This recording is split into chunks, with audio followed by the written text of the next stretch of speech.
명절, 그 무거운 초대장 마이너스 50대 이후 부모가 자식 집에 가지 말아야 하는 5가지 이유. 어느덧 세월이 흘러 인생의 반환점을 돌고 나니 명절이라는 단어가 주는 감정이 참 복잡해졌습니다. 젊은 시절엔 그저 가족이 모이는 기쁜 날이었는데 이제는 왠지 모를 무게감이 앞서곤 하죠. 특히 우리 50, 60, 70을 바라보는 부모들에게 자식들로부터 오는 명절 초대는 때로는 달콤한 유혹이지만 때로는 감당하기 어려운 부담이 되기도 합니다. 오늘은 조금 용기 있는 이야기를 해보려 합니다. 혹시 여러분도 마음 한구석에 품고 계시던 그런 생각들을 함께 나누어 보는 시간이 되었으면 좋겠습니다. 첫 번째 이유, 경제적 부담의 무게. 지난 추석 67세 김순자 할머니는 새벽 5시에 일어났습니다. 큰아들 집으로 가기 위해 준비할 것들이 한두 가지가 아니었거든요. 먼저 전통시장에 들러 한우, 오근, 배 2박스, 고급 한과 세트를 장만했습니다. 거기에 며느리와 손자, 손녀를 위한 선물까지 합치니 무려 80만 원이 들었습니다. 순자 할머니의 한 달 용돈이 50만 원인데 말이죠.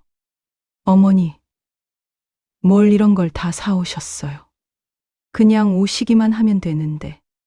며느리의 말은 고마웠지만 빈손으로 갈 수는 없다는 게 우리 세대의 마음 아니겠습니까?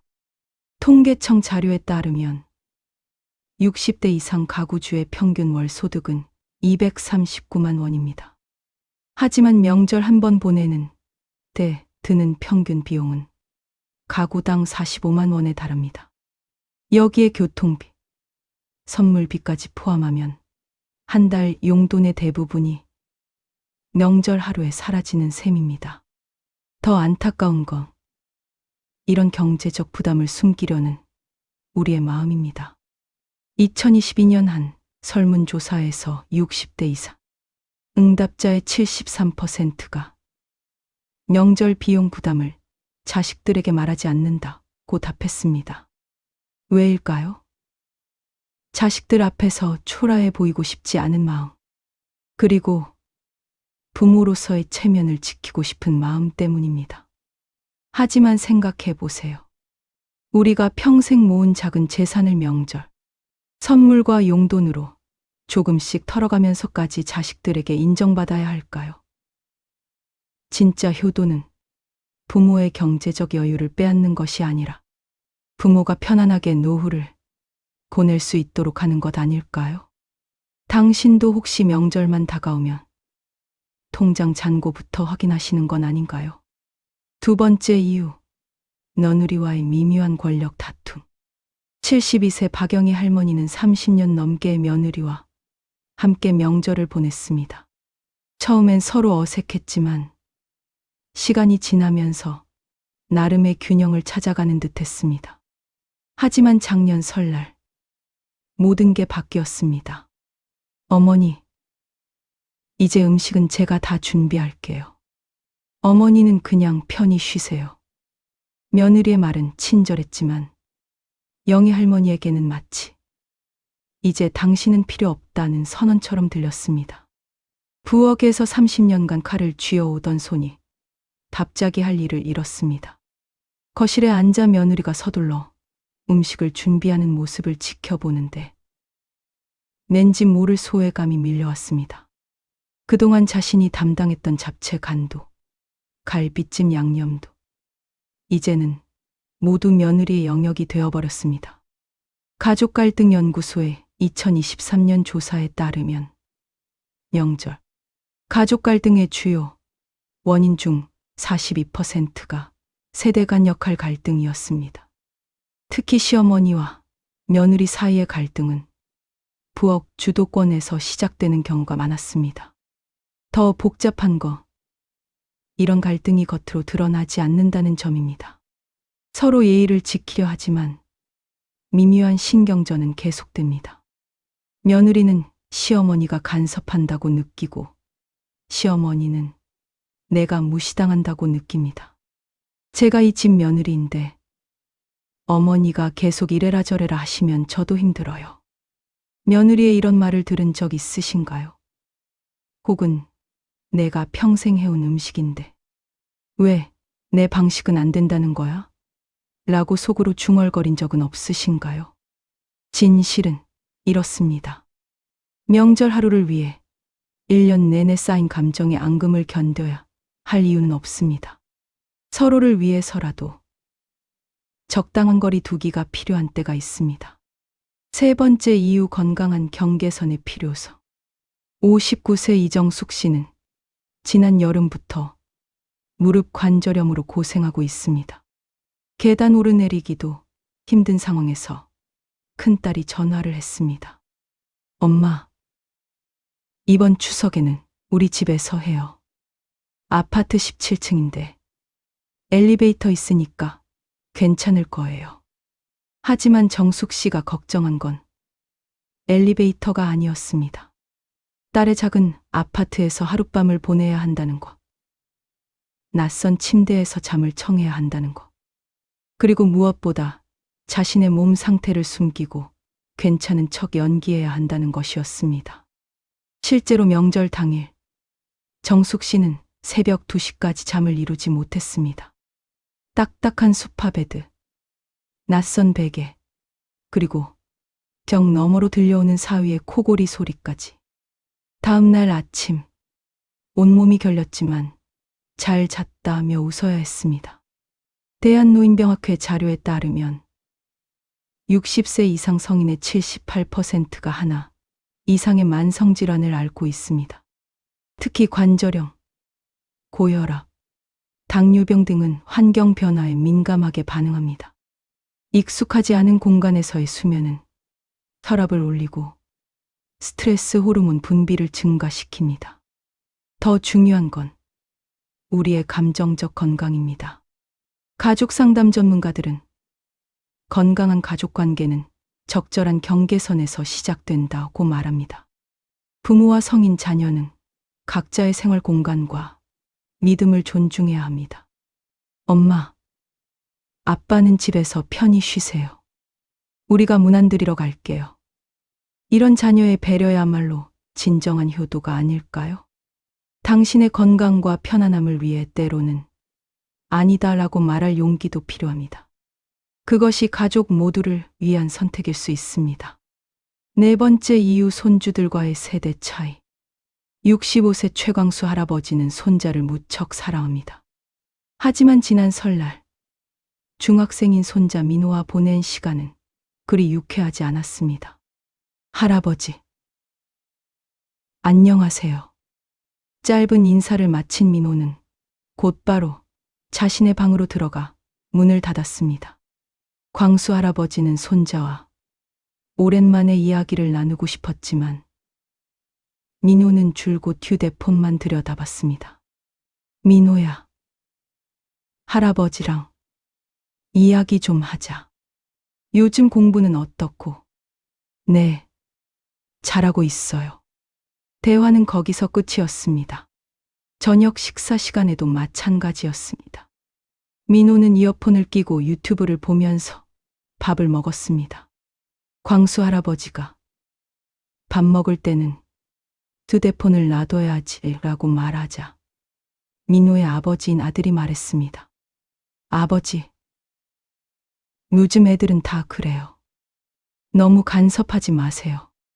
한국청소년정책연구원의 2023년 조사에 따르면 중고등학생의 일평균 스마트폰 사용 시간은 8.5시간입니다. 특히 명절 같은 강제적 가족 시간에는 오히려 디지털 기기에 더 의존하는 경향을 보입니다. 더 안타까운 건 이런 상황에서 조부모들이 느끼는 소외감입니다. 세대갈등연구소 조사에서 60대 이상 응답자의 68%가 손자녀와의 대화가 어렵다고 답했습니다. 가치관의 차이, 관심사의 차이, 소통 방식의 차이가 서로를 더 멀게 만들고 있습니다. 우리 때는 말이야 로 시작하는 말들이 손주들에게는 잔소리로 들린다는 것도 알고 계실 겁니다. 할아버지, 할머니의 살아온 이야기가 손주들에게는 지루한 옛날 얘기일 뿐입니다. 그렇다면 이런 어색함과 실망감을 굳이 명절마다 반복해야 할까요? 차라리 적절한 거리에서 서로를 그리워하는 것이 서로에게 실망하며 상처받는 것보다 낫지 않을까요? 손주들과의 관계는 억지로 만들어지는 것이 아닙니다. 자연스러운 기회에 조금씩 쌓아가는 것이 더 건강한 방법입니다. 5번째 이유, 진정한 휴식의 소중함. 61세 한미경 씨는 퇴직 후 처음 맞는 명절이었습니다. 35년간의 직장 생활을 마치고 이제야 진정한 자신만의 시간을 갖게 되었다고 생각했는데 자녀들의 명절 초대는 또 다른 의무처럼 느껴졌습니다.